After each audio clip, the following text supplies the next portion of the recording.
Pakai mic ya? Boleh pakai.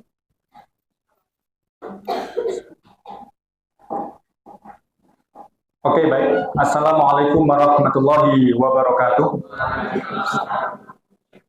Alhamdulillahirabbil alamin wa bihi nasta'in wa ala umuri dunya waddin. Allahumma shalli ala sayyidina Muhammad wa ala alihi wa sahbihi ajmain. Rabbi shrah li sadri wa yassir li amri wahlul 'uqdatam min lisani yafqahu qawli. Amin Allahumma amin. Yang kami hormati Kepala Sekolah Ustadz Ahmad Abdul Razak LC, yang kami hormati Kepala Unit Ustadzah Vera Nizal SSI, yang kami hormati para wakil sekolah beserta jajarannya, dan yang kami hormati pula seluruh Dewan Guru Pesantren Terpadu Darul Quran Mulia Bogor. Dan tentunya kita juga mengucapkan kepada pemateri diseminasi budaya positif kepada Ustazah Lia Yunita SPD MSI sebagai calon guru penggerak angkatan 10 Kabupaten Bogor. Pertama-tama marilah kita panjatkan puji syukur kehadirat Allah Subhanahu wa taala yang telah memberikan kenikmatan, anugerah, kesehatan, kelancaran kepada kita semua sehingga pada pagi hari ini kita bisa mengikuti agenda diseminasi budaya positif yang merupakan aksi nyata modul 1.4. Sebagai informasi bahwa kegiatan pendidikan guru penggerak yang sebelumnya 9 bulan dan alhamdulillah pada angkatan 10 ini 6 bulan dalam tulisannya seperti itu. Tetapi realisasinya kadang bisa sampai 9 bulan juga seperti itu. Kemudian untuk modul yang akan kita pelajari ada 3. 1.1, modul 1, 2, dan 3. Adapun modul 1 itu ada 4 subbab. Modul 2 itu ada 2 atau 3, kemudian modul 3, 2 atau 3 subbab. Maka alur pembelajaran yang kita lakukan itu adalah merdeka. M, mulai dari diri sendiri. E, itu adalah eksplorasi. Kemudian R-nya itu adalah ruang kolaborasi. Kemudian D itu adalah demonstrasi konteks. Kemudian E, elaborasi pemahaman. Kemudian K, koneksi antar materi dari mulai awal sampai akhir, dari modul ke modul.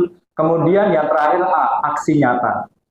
Aksi nyata yang akan kita lakukan ini adalah untuk memenuhi tugas pada modul 1.4, yang mana mohon izin kepada para dewan guru, kita mengambil dokumentasi, baik itu video maupun foto, sebagai tindak lanjut nanti kita membuat laporan.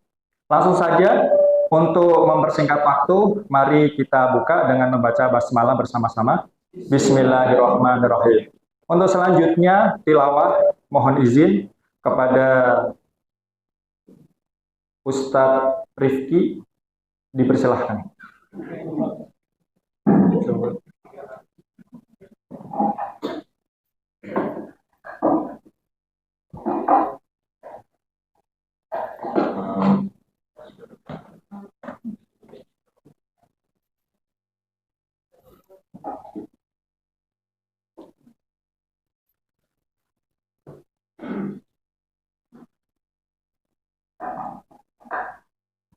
أعوذ بالله من الشيطان الرجيم بسم الله الرحمن الرحيم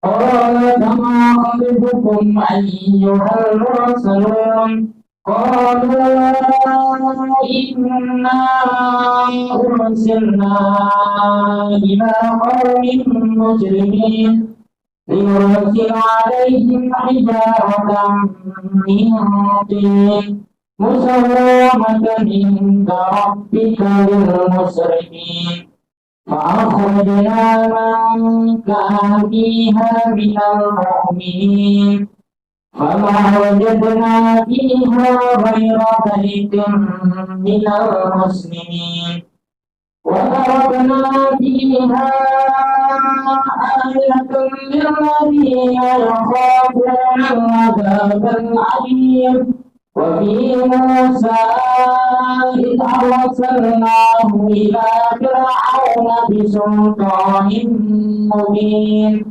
فتولى بركنه وقال ساحر أو مجنون صدق الله العظيم. Ke bawah. Siap.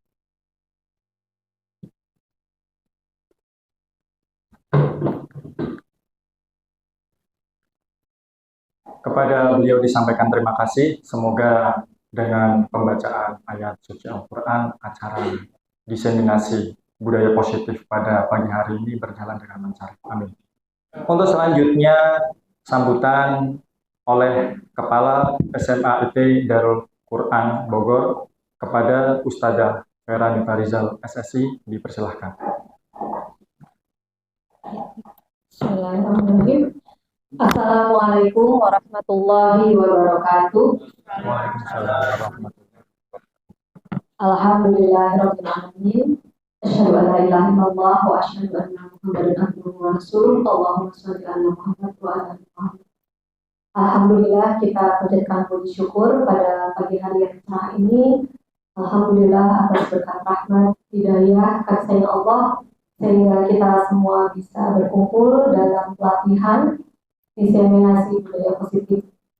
Alhamdulillah, materi pada pelatihan kali ini saya yakin akan memberikan dampak yang sangat baik bagi kita semua, karena kita tahu yang namanya budaya positif itu adalah salah satu cara bagaimana agar peserta didik bisa keluar potensinya secara optimal.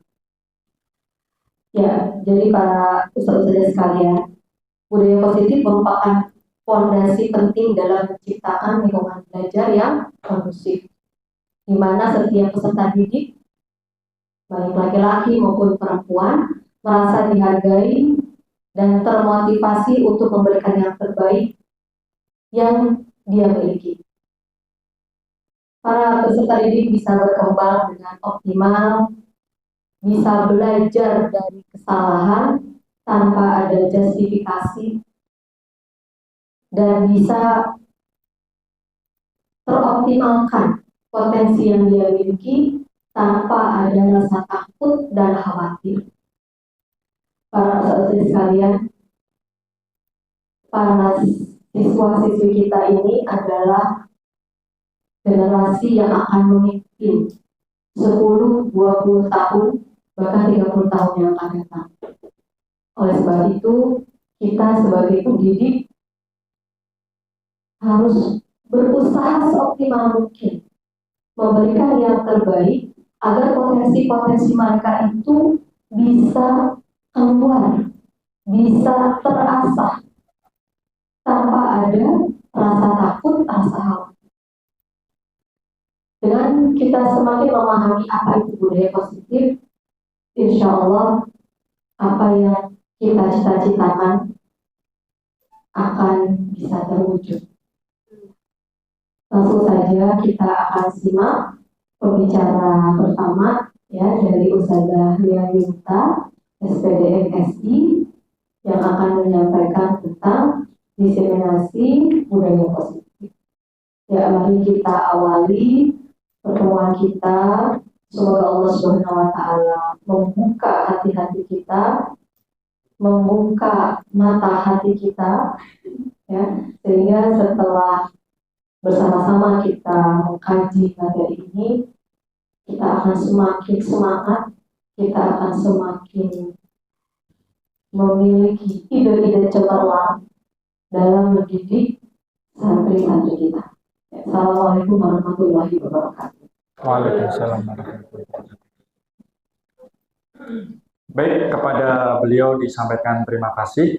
Untuk selanjutnya adalah materi inti, yaitu diseminasi tentang budaya positif oleh Ustadzah Vera Nita SPD MSI sebagai calon guru penggerak angkatan 10 Kabupaten Bogor. Kepada beliau dipersilahkan. di ini di gitu. Nah, gini.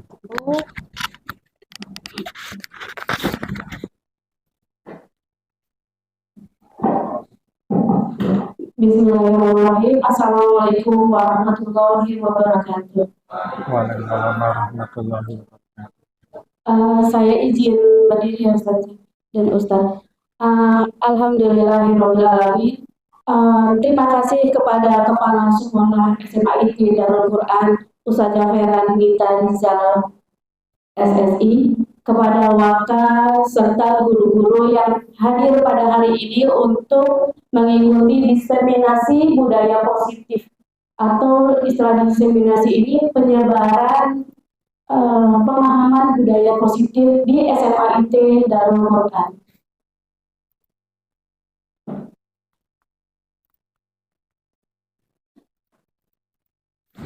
Di pendidikan guru penggerak angkatan 10 ini, saya difasilitatori oleh Bapak Fuad Munawar, kemudian pengajar praktiknya itu Bapak Andri Wijaya. Sebagai pengajar praktik, biasanya setiap bulan Bapak Andri Wijaya ini akan memonitoring saya atau mengawasi apa yang saya lakukan di dalam kegiatan guru penggerak. Ustaz dan Ustazah, ini adalah materi yang akan disampaikan pada kegiatan pemahaman konsep budaya positif. Ada 7 materi, yaitu perubahan paradigma belajar, disiplin positif, motivasi perilaku manusia, keyakinan kelas, kebutuhan dasar, posisi kontrol restitusi, dan segitiga restitusi. Sedikit cerita Ustaz dan Ustazah, di sini adalah aksi nyata dari modul 1.4. Sebelumnya saya sudah mempelajari di modul 1.1 ini tentang filosofi pendidikan Ki Hajar Dewantara. Kemudian di modul 1.2-nya tentang nilai dan guru penggerak. Jadi di sini diminta setiap guru penggerak itu menceritakan nilai dan peran apa sih yang bisa digunakan atau dimanfaatkan di sekolah. Kemudian melakukan atau membuat visi guru penggerak gitu. Jadi visi adalah semacam doa seorang guru yang akan diwujudkan untuk siswa-siswanya. Kemudian yang terakhir di sini di modul 1.4 yaitu tentang disiplin positif. Tujuan dari rangkaian ini dari 1.1 sampai 1.4 itu adalah mewujudkan siswa yang memiliki profil pelajar Pancasila. Jadi intinya adalah kita bisa menumbuhkan karakter profil pelajar Pancasila di sekolah. Nah, yang pertama tentang perubahan paradigma belajar. Di guru penggerak ini ada sedikit cerita. Jadi selama saya di guru penggerak itu ada perubahan mindset yang selama ini saya anggap biasa gitu. Mungkin Ustaz dan Ustazah juga menganggapnya seperti itu. Jadi di paradigma belajar yang baru itu, pembelajaran itu merupakan orientasi pada penguatan kompetensi pengembangan karakter siswa sesuai dengan profil pelajar Pancasila. Jadi tugas kita itu adalah menuntun Ustaz dan Ustazah, bukan menuntut. Ya, jadi kalau kita biasanya, ayo anak kita harus kalian harus begini. Tapi sekarang seharusnya tidak seperti itu lagi.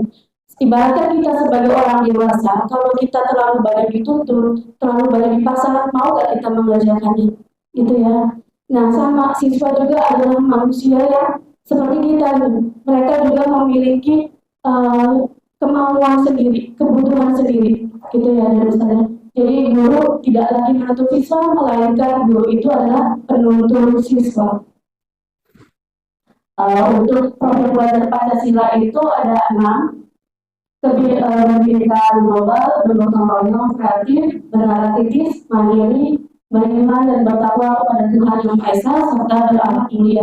Sebenarnya kalau menurut saya, visi SMA IT itu sudah mencakup dari semua yang ada di profil pelajar Pancasila, gitu ya, saya. Jadi untuk visi di SMA IT itu menurut saya sudah bagus dan sudah lengkap. Nah, sekarang tentang filosofi Ki Hajar Dewantara. Nah, ini yang merubah saya. Saya sampai bercinta waktu di Guru Penggerak itu, kenapa kok filosofi ini baru sepertinya digaungkan kembali gitu, baru diangkat kembali. Sedangkan waktu saya belajar dulu di pendidikan itu kayaknya nggak begitu apa ya, ini dijelaskan gitu ya. Jadi menurut Ki Hajar Dewantara, anak yang dihadirkan boleh diumpamakan seperti sehelai kertas yang sudah ada tulisannya. Biasanya kita menganggap anak itu adalah kertas kosong yang kita boleh coret-coret, kita boleh isi apapun sesuai dengan kemauan kita. Tapi di sini Ki Hajar Dewantara mengatakan bahwa anak-anak itu sudah memiliki garis-garis yang sama, gitu.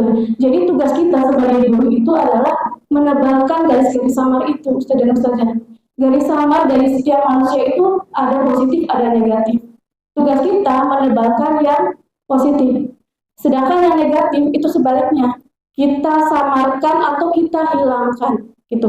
Misalnya kita tidak bisa menghilangkan, paling tidak sifat negatif itu tidak muncul di siswa. Jadi sifat positifnya yang kita tebalkan, atau jadi setiap siswa itu nanti memiliki karakter yang baik.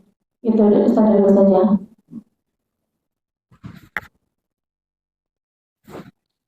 Pandangan Ki Hajar Dewantara. Jadi Ki Hajar Dewantara ini pernah menulis di dalam bukunya mengibaratkan pendidikan itu sebagai suatu lahan pertanian. Guru itu adalah sebagai petani dan siswa atau murid itu adalah sebagai bibitnya, gitu. Nah, tugas petani apa? Di sini tugas petani itu adalah menyebar benih, kemudian memupuk, merawat sehingga benih itu tumbuh seperti bekal awalnya. Biji itu apa? Misalnya bijinya adalah jagung. Ya dia diharapkan tumbuh menjadi jagung, bukan tumbuh menjadi pohon mangga atau pohon durian gitu ya, Ustaz dan Ustazah. Jadi kita sebagai guru, kita tahu siswa kita itu punya karakter yang berbeda-beda, bermacam-macam. Dia mempunyai minat sendiri sebenarnya. Kita tinggal menebalkan. Dia akan menjadi seperti apa sesuai dengan kodratnya, gitu, kodrat zaman dan kodrat alamnya, gitu. Jadi kita tidak bisa merubah anak itu, kamu harus seperti ini, gitu. Karena ada kasus, saya sebagai guru kelas 12 juga, ada ibu yang memaksa anaknya harus menjadi ini, gitu, atau mengambil pilihan ini, dan anaknya sekarang berontak, nggak mau balik ke rumah, gitu. Jadi kita tidak bisa memaksakan kemauan kita kepada anak kita atau kepada siswa, itu karena mereka sendiri memiliki kemampuan dan kemauan yang sudah ada sejak lahir, gitu saja. Nah, di sini apa sih yang dikatakan sebagai budaya positif? Kita sering mendengar budaya positif itu apa ya?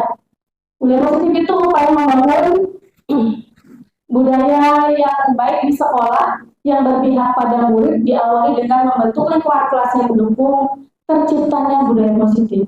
Yaitu gimana caranya? Dengan menyusun kesepakatan kelas itu. Jadi awal budaya positif itu kita akan membentuk suatu keyakinan di kelas. Kesepakatan kelas yang efektif dapat membantu dalam membentukkan budaya positif di kelas. Jadi dengan adanya budaya positif ini, sekolah kita, SMA IT dan Pura itu diharapkan bisa menjadi sekolah yang siswanya merasa aman, merasa nyaman, dan merasa senang di sekolah. Kalau siswa sudah merasa aman, nyaman, dan senang, tentunya mereka akan lebih kreatif, lebih mengembangkan ide-ide baru, gitu. Jadi mereka tidak akan merasa terpaksa atau tidak akan merasa tertekan. Gitu. Itu tentang budaya positif.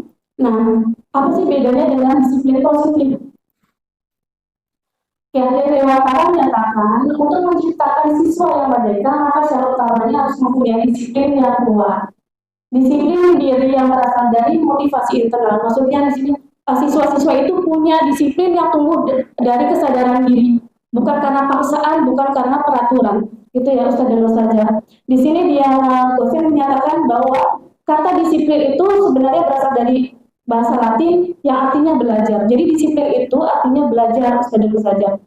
Murid harus paham betul alasan mengapa mereka mengikuti suatu ajaran tertentu. Sehingga motivasi yang terbangun adalah motivasi intrinsik, bukan ekstrinsik. Jadi kalau kita mau mengajarkan sesuatu kepada siswa, itu sebaiknya siswa itu tahu betul apa yang akan mereka pelajari. Jadi dorongannya itu dari dalam diri sendiri. Mereka akan merasa tertantang atau merasa, oh saya ingin tahu ini itu karena diri sendiri, bukan karena paksaan. Kamu harus belajar ini supaya kamu dapat nilai sekian misalnya gitu. Kan kita tidak bisa memaksa orang yang misalnya anak tidak bisa jago matematika, tapi dipaksa suruh dia dapat nilai 90, 100 gitu. Itu kan akan susah sekali. Karena kita harus tahu apa sih yang bisa dikembangkan atau bakat yang dikembangkan oleh siswa.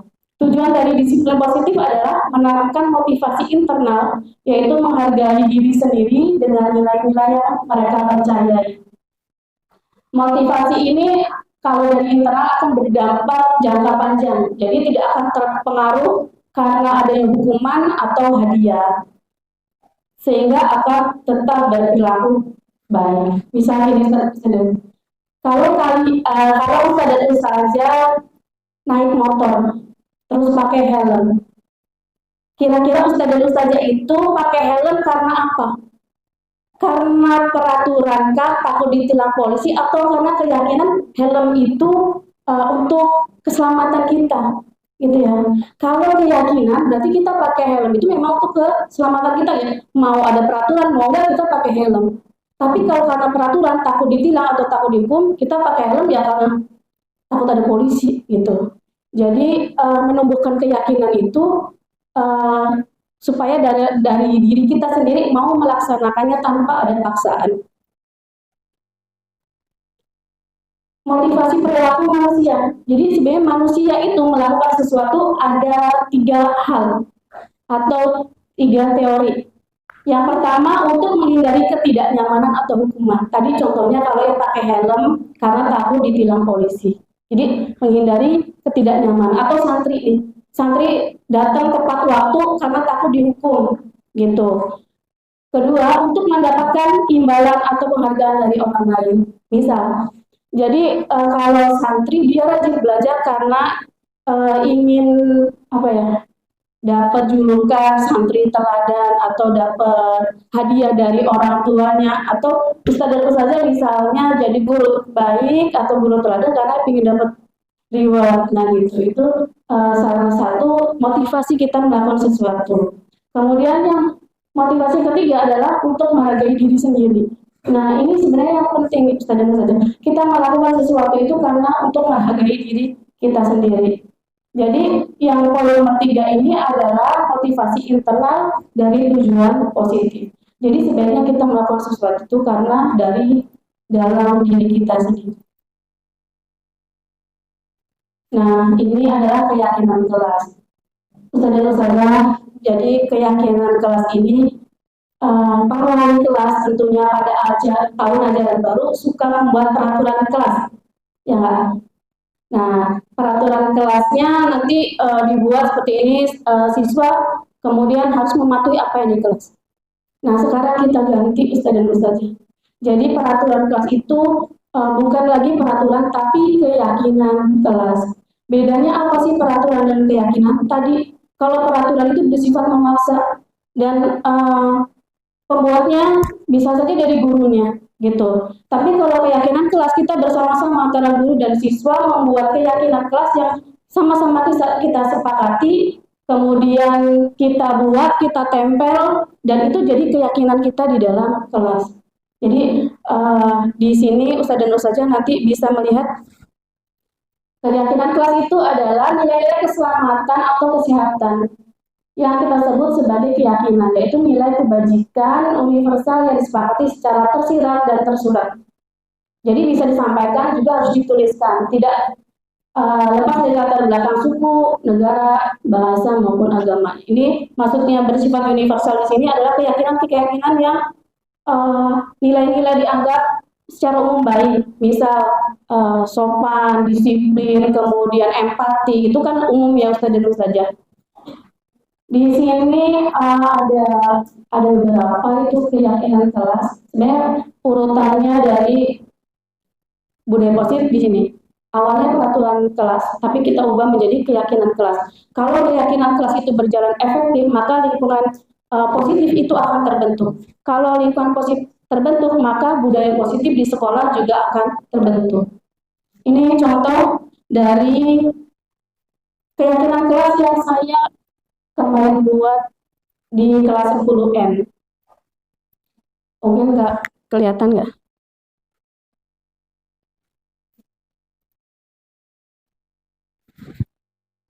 Jadi ini contohnya, misalnya di sini ada, ini siswa yang membuat Ustaz dan Ustazah. Mereka menuliskan, mengerjakan dan mengumpulkan tugas tepat pada waktu yang ditetapkan. Sebenarnya siswa itu tahu apa sih yang baik atau apa sih yang kita perlukan di kelas, itu sebenarnya mereka tahu.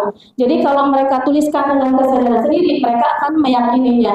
Atau di sini misalnya tidak menyela ketika guru atau teman sedang berbicara. Ini mereka sendiri yang buat. Jadi Ustaz dan Ustazah bisa membuat keyakinan kelas dan kelas ideal apa sih yang kalian inginkan ada di sekolah ini gitu. Jadi ada dua pilihan. Kemudian dibuat lagi ada tugas guru dan tugas siswa itu ngapain. Itu di disuruh tuliskan. Kemudian kita pilih mana yang kalau sama berarti nggak usah. Terus dibuat ditempel di kelas gitu supaya mereka bisa selalu mengingat. Nah, tujuannya tadi kita sudah membuat keyakinan kelas. Ini untuk mengatasi masalah-masalah yang ada di kelas kita, Ustaz dan Ustazah. Ini tentang hukuman dan konsekuensi. Ustaz dan Ustazah pasti sering melakukan hukuman atau melakukan konsekuensi kepada siswa yang melakukan hal yang tidak sesuai atau yang Ustaz dan Ustazah tidak sukai. Gitu, mungkin pernah melakukannya. Nanti bisa ada yang sedikit cerita apa sih yang pernah dilakukan ya. Boleh nggak sih kita melakukan hukuman? Boleh nggak sih kita melakukan konsekuensi? Atau boleh nggak sih kita memberikan penghargaan malah gitu ya. Jadi setelah dipelajari di sini, untuk menjalankan peraturan ataupun keyakinan kelas, apabila ada sesuatu pelanggaran, itu sesuatu itu harus terjadi. Tindakan terhadap suatu pelanggaran pada umumnya berbentuk hukuman atau konsekuensi. Hukuman itu apa sih? Hukuman itu bersifat tidak terencana, tiba-tiba, dan satu arah. Sementara konsekuensi itu sudah terencana, sudah disepakati bersama, namun dalam hal ini murid tetap dibuat merasa tidak nyaman dalam jangka waktu pendek. Misalnya,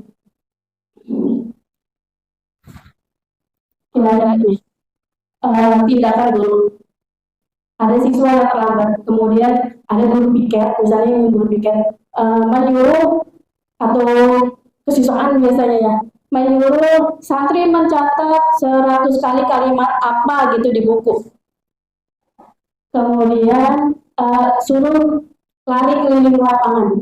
Nah, yang satu kira-kira ini hukuman atau konsekuensi, ada yang hukuman, ada yang konsekuensi. Ingat tadi kalau hukuman tiba-tiba, kalau konsekuensi berarti siswanya sudah tahu nih, kalau saya melakukan ini pasti saya akan seperti ini, gitu. Tapi kalau tiba-tiba berarti hukuman. Oke. Lari mengelilingi lapangan basket, hukuman atau konsekuensi? Masih ada yang konsekuensi, masih ada yang hukuman. Oke, murid diminta untuk push up 15 kali.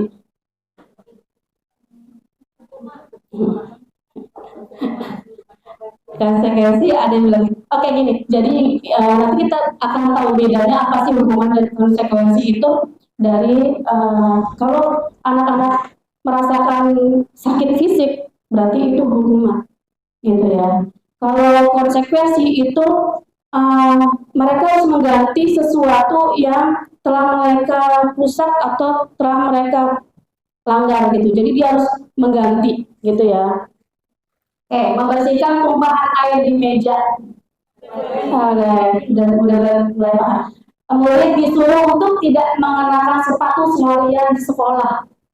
Hukuman, oke. Lari mengelilingi lapangan basket 2 kali karena terlambat 10 menit. Hukuman. Oke, kita lihat ini jawabannya. Oke, tadi yang awal tadi masih bingung ya. Tadi hukuman, banyakkan hukuman gitu. Nah, kita lihat sekarang kesimpulannya, bedanya apa sih? Nih, hukuman sesuatu yang menyakitkan harus terjadi, itu hukuman Ustaz dan Ustazah. Kalau konsekuensi berarti sesuatu harus terjadi. Kemudian hukuman itu membuat anak menjadi sakit fisiknya, jangka waktunya juga bisa lama. Tadi suruh push up, suruh lari kan berarti ada yang sakit gitu. Kemudian anak jadi benci disiplin gitu, Ustaz dan Ustazah, karena dipaksa. Terus konsep diri yang buruk, jadi merasa dia itu anak yang paling buruk gitu, jadi dapat hukuman gitu. Terus anak belajar menyembunyikan kesalahan biar gak dihukum, ya pura-pura aja nggak terjadi apa-apa gitu. Atau ada yang kayak kasus di Putra, saya pernah lihat kan, dia kalau terlambat nanti dihukum, dia loncat lewat jendela biar nggak ketahuan gitu. Jadi seperti itu, ada yang masuk langsung lewat jendela kelas aja langsung duduk gitu. Itu saya ada di kelas saya gitu kan, itu karena tahu kalau ketemu sama Ustadz Sentra atau apa nanti dapat hukuman suruh lari gitu ya. Terus kalau dihukum itu gimana sih perasaan anak-anak, pasti akan marah, rasa bersalah dan merasa dipermalukan gitu ya Ustadz saja. Nah kalau konsekuensi gimana? Anak itu jadi merasa tidak nyaman dalam jangka pendek. Dia karena suruh mengembalikan sesuatu yang sudah rusak ya pasti dia tidak nyaman. Terus tapi anak jadi menghargai gitu disiplin. Kemudian mendorong anak agar mudah menyesuaikan diri. Kemudian konsep dirinya baik, anak belajar untuk mematuhi peraturan. Tapi di sini konsekuensi anak jadi kehilangan haknya, dibuat tidak nyaman, diasingkan untuk sementara waktu gitu. Jadi hukuman dan konsekuensi ini sebenarnya boleh atau tidak sedang. Masih boleh, oke. Kita lihat.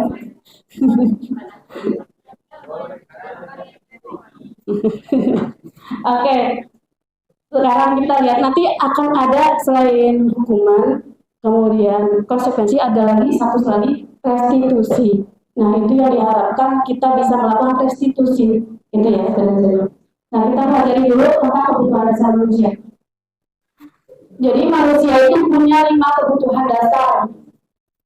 Kalau kita mau menghukum atau kita mau lakukan sesuatu, kita harus paham dulu nih, apa sih yang mereka butuhkan atau kebutuhan dasar apa yang mereka tidak dapatkan dari kita. Biasanya karena ada kebutuhan yang tidak terpenuhi.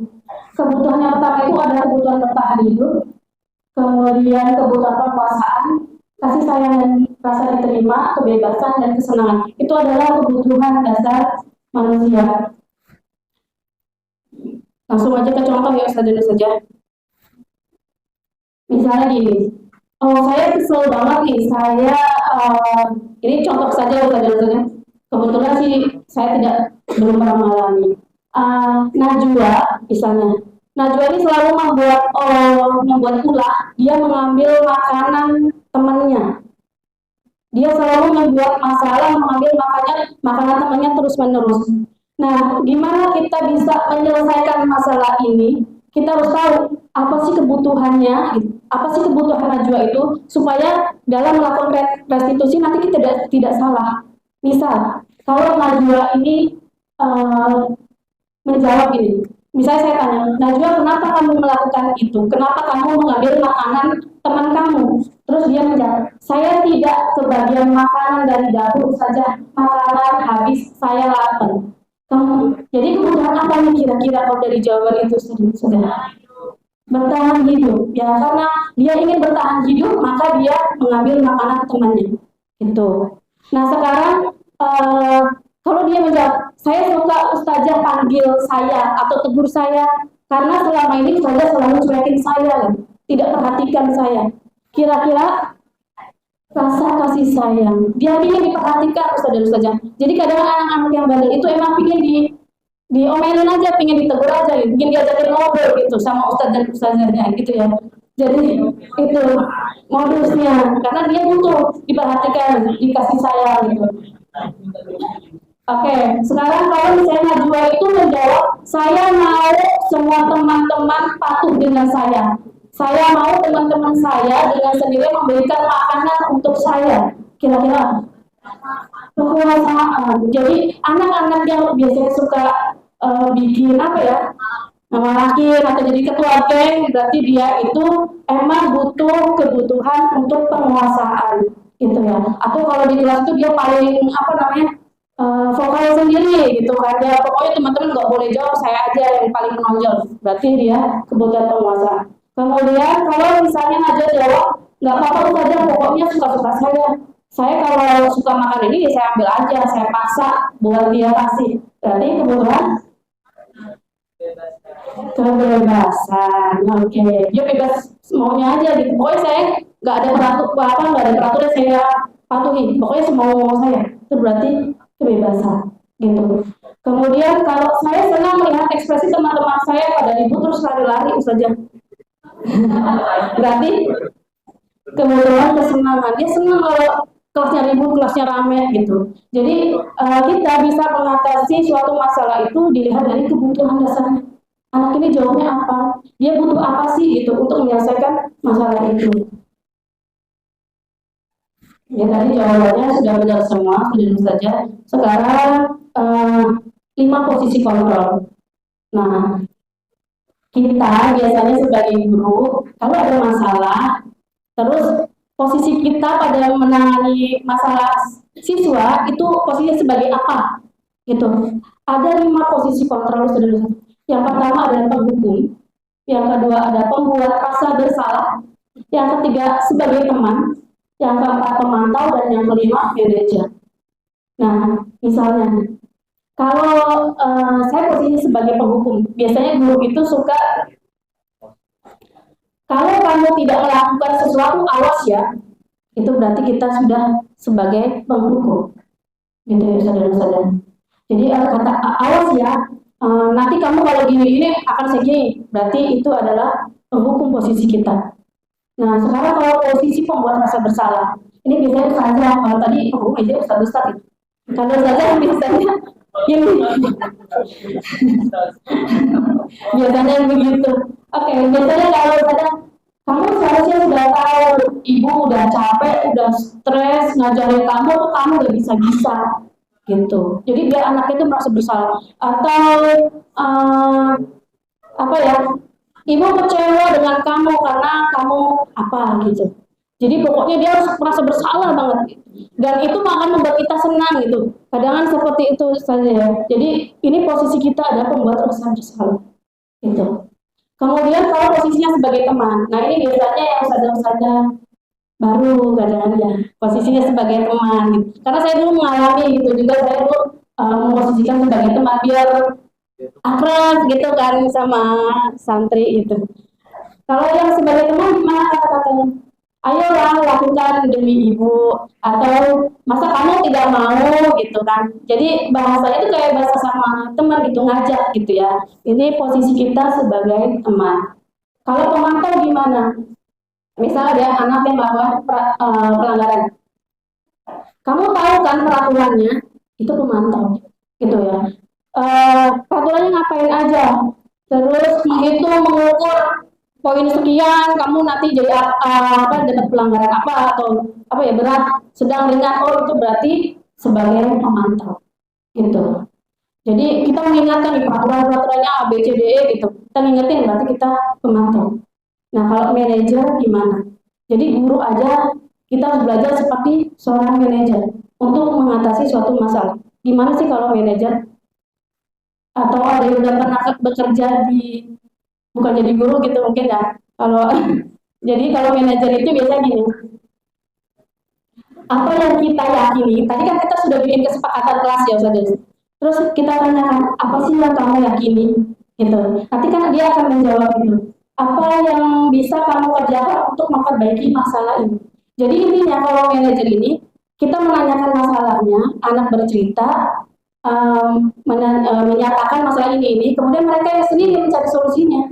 Kita cuma mancing-mancing aja. Padahal dia sebenarnya tahu apa sih yang harus dilakukan gitu. Itu posisi manajer itu seperti itu. Bukan dari kita, kamu harus begini-begini, bukan. Tapi mereka sendiri yang menumbuhkan kesadaran. Itu ya, kesadaran. Jadi selama ini saya ada di posisi kontrol mana nih gitu. Ustazah bisa menilai diri sendiri. Nah sekarang restitusi. Ini yang saya bilang tadi, sebaiknya kita melakukan restitusi, bukan melakukan hukuman atau melakukan konsekuensi. Apa sih restitusi itu? Restitusi adalah proses menciptakan kondisi bagi murid untuk memperbaiki kesalahan mereka, sehingga mereka bisa kembali kepada kelompok mereka dengan karakter yang lebih kuat. Restitusi merupakan proses kolaboratif yang mengajarkan murid untuk mencari solusi untuk masalah mereka. Orang lain hanya membantu untuk murid berpikir orang seperti apa yang mereka inginkan dan bagaimana mereka harusnya memperlakukan orang lain. Ini ciri-ciri restitusi ada 9.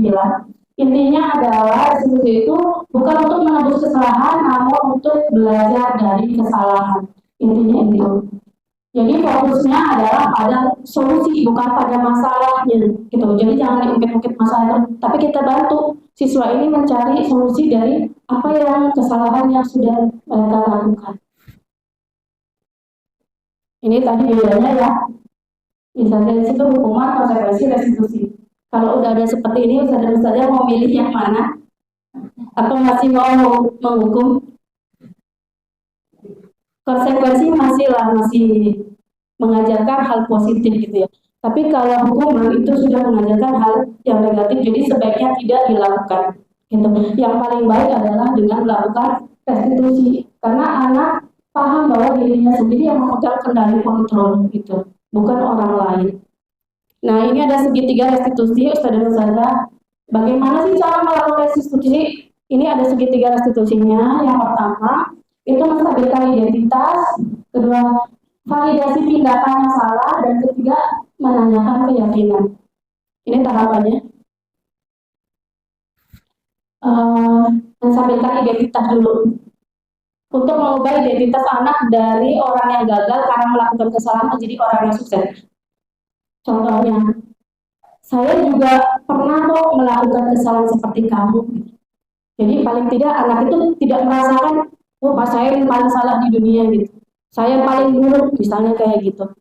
Atau bapak atau ibu tidak tertarik mencari siapa yang salah, tapi bapak ibu ingin mencari solusi dari permasalahan ini. Jadi kita membantu gitu. Kemudian kalau validasi tindakan salah. Jadi saya kesalah juga baca. Oke, validasi. Setiap tindakan kita dilakukan dengan satu tujuan, yaitu memenuhi kebutuhan dasar. Ingat tadi kebutuhan dasarnya ada berapa? Ada 5. Oke, ada yang nangkep berarti. Bisa jawabin. Oke, sekarang kita tahu kamu pasti punya alasan kenapa kamu lakukan itu. Jadi kita cari tahu alasannya kamu lakukan itu apa. Gitu. Kamu patut bangga pada dirimu sendiri karena kamu telah melindungi sesuatu yang penting buatmu. Jadi kita nggak bisa nyalain misalnya dia mau pertahankan karena apa yang dia miliki, kemudian kita salahkan gitu. Jadi kita buat dia memvalidasi kalau tindakannya itu adalah benar menurut dia, menurut keyakinannya. Kemudian menanyakan keyakinan sekarang. Tadi sesuai dengan keyakinan sudah buat. Teori kontrol menyatakan bahwa kita pada dasarnya termotivasi secara internal. Jadi anak-anak atau siswa itu sudah punya kok rasa karakter internal yang baik, itu mereka sudah ada. Dia tahu mana yang baik, mana yang buruk, sudah ada. Tinggal kita saja yang memancingnya. Apa nilai-nilai umum yang kita telah sepakati? Jadi mengingatkan nilainya apa? Terus kamu mau jadi orang seperti apa? Nah gitu. Jadi anak-anak berpikir untuk melakukan penyelesaian masalah. Nah ini ada video, sebenarnya video restitusinya yang saya buat itu juga dadakan. Jadi saya tidak membuat konsep, tapi semoga ini bisa memberi gambaran kepada ustaz dan ustazah bagaimana cara melakukan restitusi.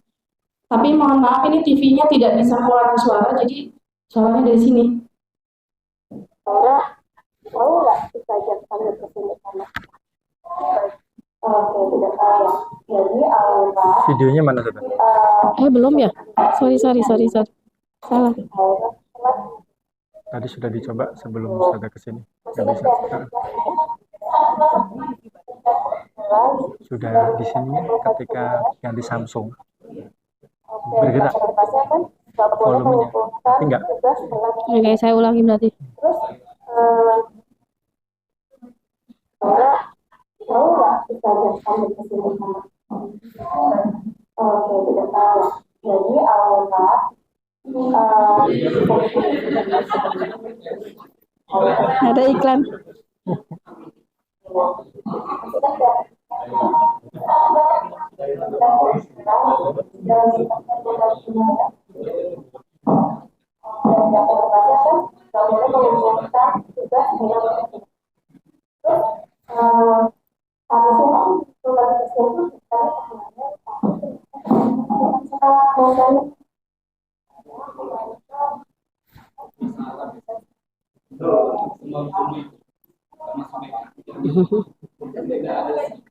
Gak bisa.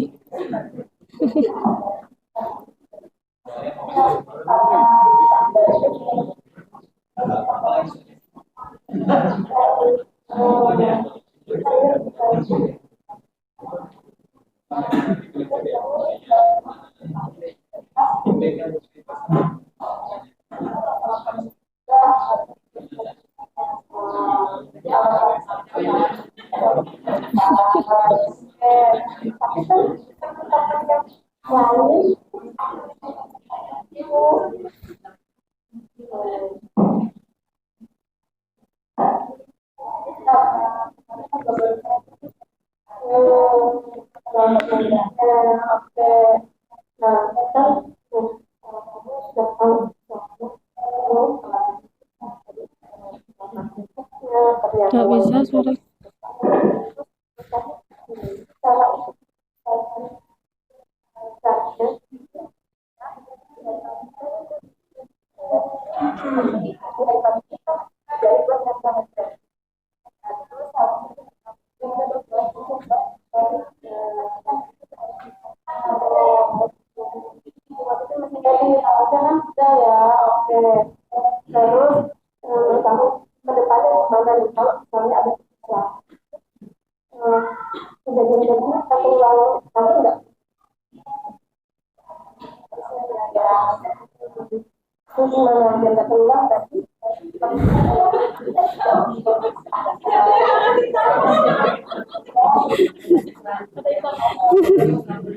Orang itu deket pintu. Lagi ada rapat. Waktu itu lagi ada rapat.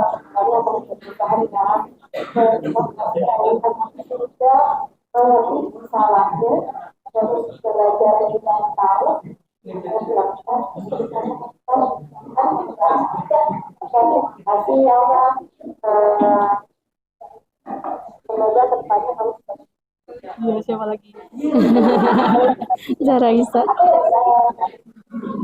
Oke, mungkin suaranya tadi kurang jelas juga dan sebagainya. Tadi banyak iklan, karena meeting room waktu itu lagi dipakai rapat, jadi saya nggak kebagian tempat, ya udahlah di situ aja gitu biar ada videonya gitu. Juga karena deadline anak-anak mau ujian Quran gitu, jadi ya saya harus cepat biar bisa dapat momen untuk melakukan restitusi pada siswa. Jadi awalnya si Aura ini ceritanya alasannya dia telat itu karena wifi. Pokoknya anak-anak kan ada aja alasannya yang membuat pokoknya itu kejadian umum yang pasti emang akan terjadi. Tapi ternyata waktu saya panik kok orang-orang pada tepat waktu, cuma kamu sendiri yang nggak tepat waktu. Nah baru dia mengungkapkan alasannya. Tadi ternyata dia ngeditnya itu di hari Jumatnya. Harusnya hari Kamis sudah selesai upload hari Jumat, tapi dia hari Jumat masih ngedit gitu. Jadi kemudian di hari Jumat itu tahu-tahu ada ujian KPS katanya. Jadi akhirnya ditinggalkanlah itu tugas dan nguploadnya di hari Sabtu. Ternyata di hari Sabtu gagal terus gitu. Akhirnya dia telat mengumpulkan gitu ya. Tapi dia udah tahu gimana caranya ke depannya itu dia mau ngapain kalau ada masalah seperti ini. Atau biar dia tidak melakukan terlambat mengumpulkan, dia udah tahu gitu sederhana saja. Jadi kita tidak bisa langsung menghukum anak. Ya pokoknya kamu kayak gini gitu.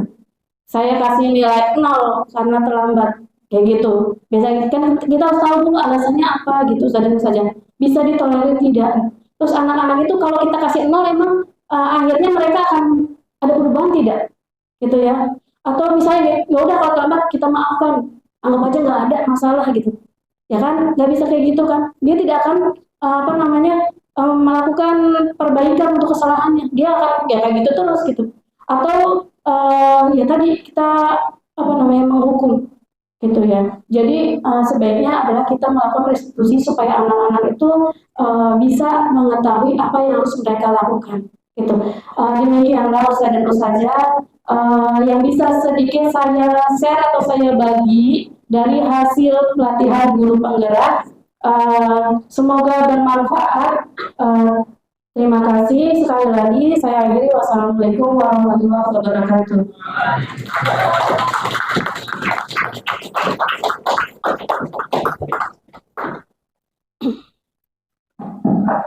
Saya boleh tanya ya. Buat yang mendengarkan, Ustazah, tadi ada 5 kebutuhan dasar. Boleh sebutkan? Satu orang lagi. Ya, ya, Ustazah Nasifah, silakan.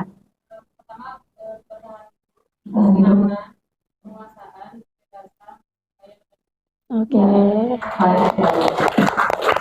Ya, itu adalah 5 kebutuhan dasar manusia, termasuk santri-santri kita. Artinya, di saat 5 kebutuhan dasar itu tidak terpenuhi oleh satu orang anak saja, maka bisa kita maklumi ketika suatu saat anak itu akan melakukan sesuatu kesalahan atau mungkin suatu pelanggaran. Ya. Nah, jadi dengan kita memahami bahwa ada 5 kebutuhan dasar hidup manusia, termasuk diri kita pribadi dan juga santri-santri kita dan juga rekan-rekan kita, maka mari kita bersama-sama untuk berusaha memenuhi kebutuhan tersebut. Ya. Kalau terjadi kesalahan atau pelanggaran dari santri, yuk kita gali dulu apa nih kebutuhan dasar dia yang tidak kita penuhi sebagai seorang guru. Apa kebutuhan dasar santri kita yang tidak kita penuhi sebagai seorang pendidik, sebagai seorang wali asrama, sebagai seorang guru Quran, sebagai seorang guru kelas, sebagai wali kelas, dan seterusnya. Oke, kemudian yang kedua tadi yang menarik juga adalah ada lima posisi kontrol yang kita bisa berperan di sana. Ada yang bisa menyebutkan? Angkat tangan. Ada 5 posisi kontrol. Ya, silakan Ustaz. Saya coba Ustaz. Silakan.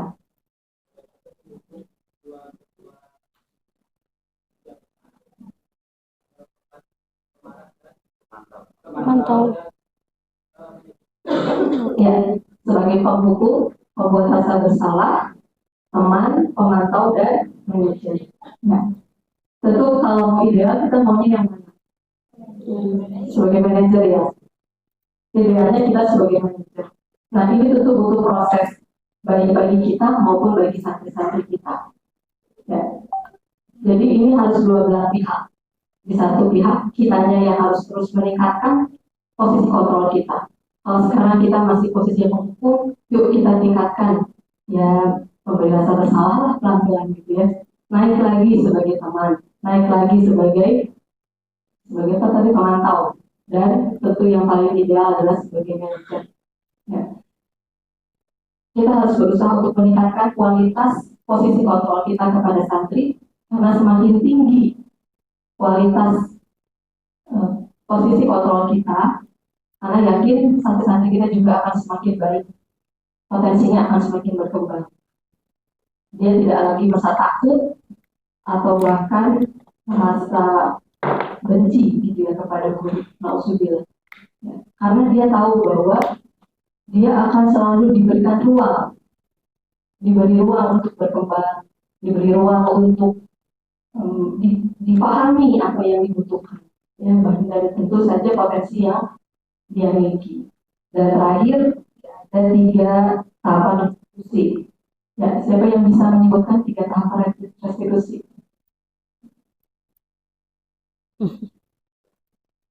Ya, segitiga restitusi. Segitiga restitusi ada yang bisa? Ya, yang pertama adalah menstabilkan identitas. Betul nggak? Ya, yang pertama adalah menstabilkan identitas. Jadi kalau anak, misalnya anak dia apa ya? Misalnya numpahin air minum temannya di kelas, ya, gitu ya. kita lagi asik-asik nerangin, dia bikin masalah, tumpah, dan itu tempatnya dia pecah, dan itu bikin di kelas becek, gitu kan? Kita lagi seru-serunya nih, kita lagi serius nih kasih penjelasan, terus kita mau bilang apa sama dia?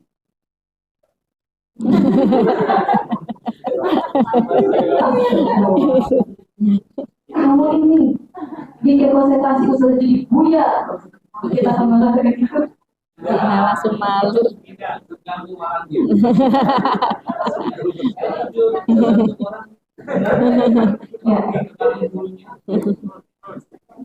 Lalu apa yang akan dikatakan oleh seorang guru yang memahami restitusi?